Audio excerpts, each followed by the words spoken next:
എന്താണ് Angelman syndrome?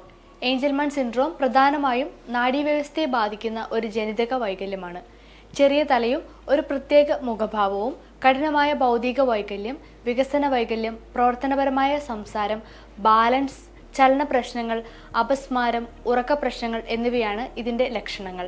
സാധാരണയായി 1 വയസ്സാവുമ്പോഴേക്കും രോഗലക്ഷണങ്ങൾ പ്രകടമാകും. ഏഞ്ചൽമാൻ സിൻഡ്രോം ക്രോമോസോം 15ന്റെ ഒരു ഭാഗത്തിന്റെ പ്രവർത്തനത്തിന്റെ അഭാവമാണ്. സാധാരണയായി പാരമ്പര്യമായി ലഭിക്കുന്നതിനേക്കാൾ ഒരു പുതിയ മ്യൂട്ടേഷൻ മൂലമാണ് ഇതുണ്ടാകുന്നത്. മിക്കപ്പോഴും ഇത് ആ ക്രോമസോമിലെ UBE3A ജീനിന്റെ നീക്കം അല്ലെങ്കിൽ പരിവർത്തനം മൂലമാണ്. ഇടയ്ക്കിടെ ക്രോമസോം 15ന്റെ 2 പകർപ്പുകൾ പിതാവിൽ നിന്നും മറ്റൊന്ന് അമ്മയിൽ നിന്നും പാരമ്പര്യമായി ലഭിക്കുന്നു. ജീനോമാറ്റിക് പ്രിന്റിംഗ് എന്നറിയപ്പെടുന്ന ഒരു പ്രക്രിയ വഴി പിതാവിന്റെ പതിപ്പുകൾ നിർജ്ജീവമാക്കപ്പെടുന്നതിനാൽ ജീനിന്റെ പ്രവർത്തനപരമായ ഒരു പതിപ്പും അവശേഷിക്കുന്നില്ല.